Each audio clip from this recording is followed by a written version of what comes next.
Hello, my lovelies. In this film, we're going to be talking about fairy magic books.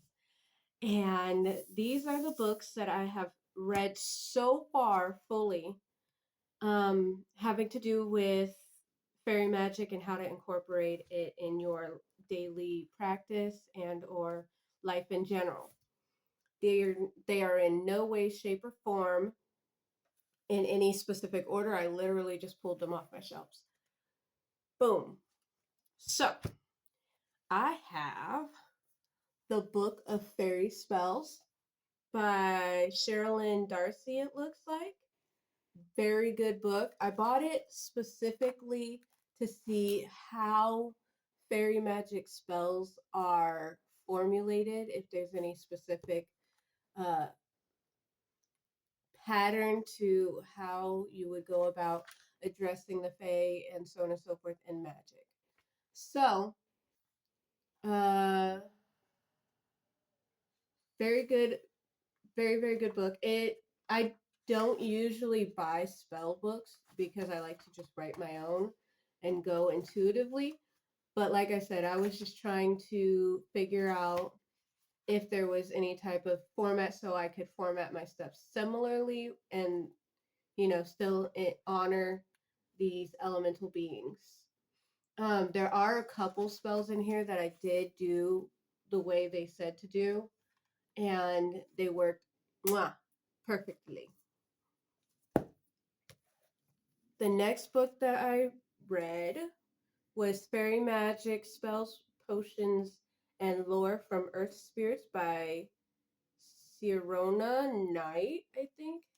And I probably said that wrong, but that's okay because we listen and we don't judge. um, so this was a really good book. It had some really good information. As you can see, I like to highlight and underline things. It had a lot of good information about history and lore and different types of names of different types of fae beings and their origins. Just like I'm in this section right here, it says piskies, which were also called pixies or pigsies, Pigsies, found in Cornwall, Devon, and Somerset, England. And then, like, there's the shock. They appear as a horse, donkey, a large dog, or calf. So it's got the seed right there, sirens. So just any type of fae beings that you could think of. And then it goes into like correspondences and things. What is this the correspondence for? Feather charms and the colors of the feathers and how they might show up, what meanings they may have if you see like a black feather in your path or things of that sort, plant associations and things of that. That was a wonderful book for that. We have Living the Fairy Life, a guide to connecting with the magic, power, and joy of the enchanted realm by Kay Young, PhD, who's also an author of Healing Arts of Essential Oils. This book, as you can see, more highlighting. This book, again, had some really good history information. It had some information on how the author has come about working with the Fae.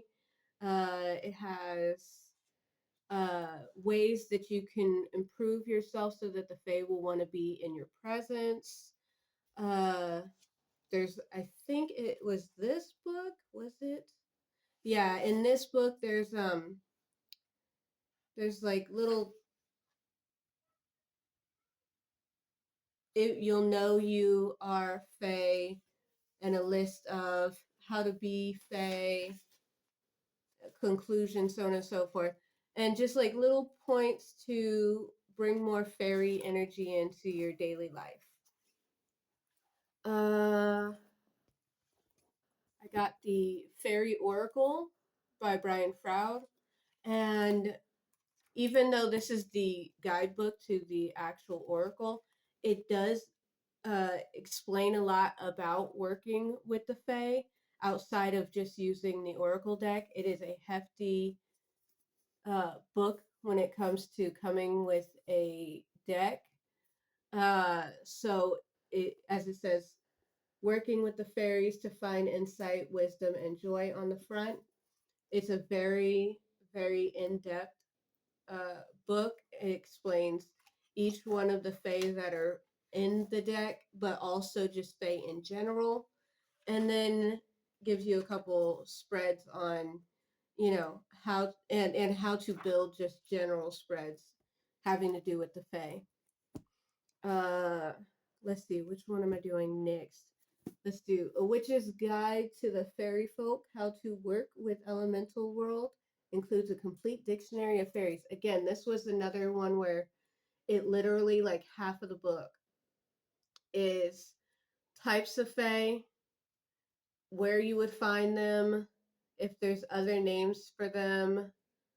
Uh, yeah, so from here back, all of this is just the dictionary. So, and it goes fae all around the world. All the continents get hit. And the thing I like is that all the books that I got, it does mention that fae aren't just in like the United Kingdom and Europe. They are everywhere. They do show up because they're elemental beings. There's elements everywhere. There's forest in every almost every continent. There's deserts. There's all of these different elemental energies, and you can't just say, okay, the fairies only exist in this realm of this part of the world, because that just doesn't make sense. They may not be called fairies, but the beings, fairies are just as perfect example. Hearth Witch, shout out. She was talking about the fae beings, and she was saying basically fairies are a subgroup of what would be considered mythological beings. So she said it's like saying fish. There's blowfish, there's clownfish, there's starfish, but they're all considered fish. So same as Jinn, uh, seed, sirens, mermaids, uh, pixies, brownies.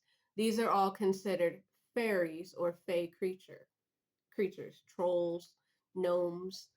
And so I like that these books, and I would suggest any of these books really, because they really just, a lot of them have history in them, but they also have how to practically in your day-to-day life honor the fae and the elemental creatures around you, or elemental beings.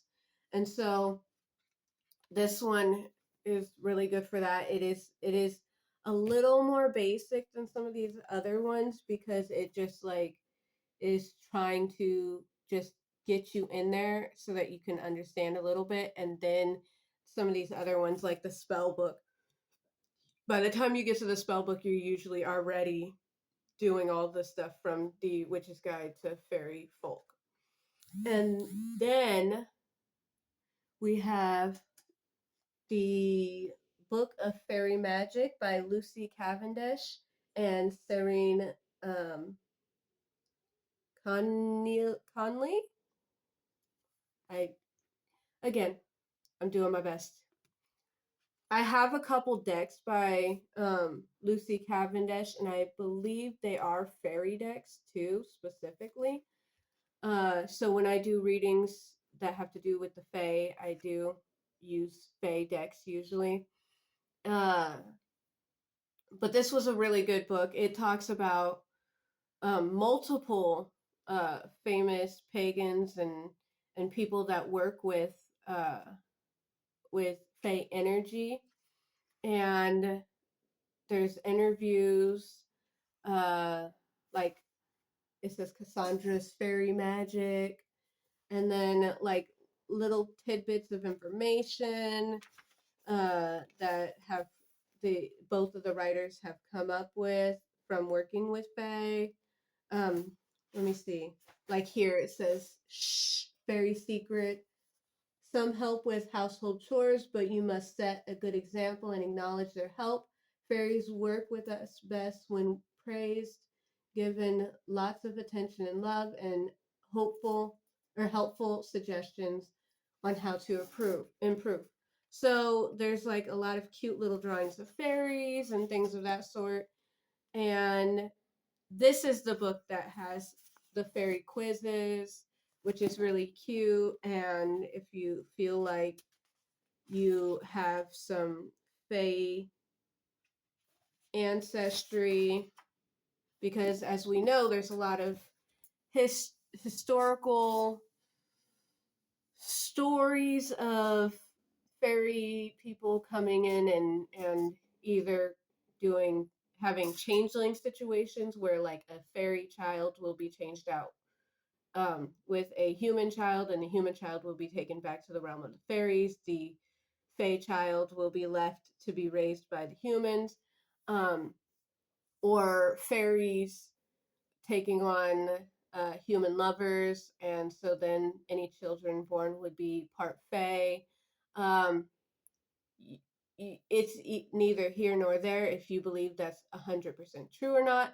The point is, there are beings that are, you know, there's deities, there's beings, there's a whole nother realm outside of the physical realm with beings throughout it, which could all be considered fae. And those beings can and sometimes do interact with humans on personal and or other ways. And so in that, I feel there's a complete possibility that people can be related to some of these beings, especially being that us ourselves are just spirits put into a body. So even if it wasn't this physical flesh being related to, a fae, it could be that in a past life you could have been part of a fae realm and grown up as fae, and so thus you still consider them family. There's just many ways you can look at it, and at the very least, it's always fun to do a cute test. I loved it. So, long story short, that's my reviews. I would suggest any of these books. They were all really good, very well written, and you can learn a lot of them. I will say, because a lot of them are looking at it from the point of most people are beginners and learning these things. A lot of it does repeat itself. So when it got to the point where I was reading similar things over and over again, I would just skip those parts and then go on to the stuff I didn't know. But that doesn't mean that if this was the only book I had, that it wouldn't have been useful. All of them are very useful. And I think that uh, they should be checked out some more, basically. I still have some more books I'm working on reading. And once I'm done with that, on that note, have a beautiful day, my lovelies, and I'll see you soon.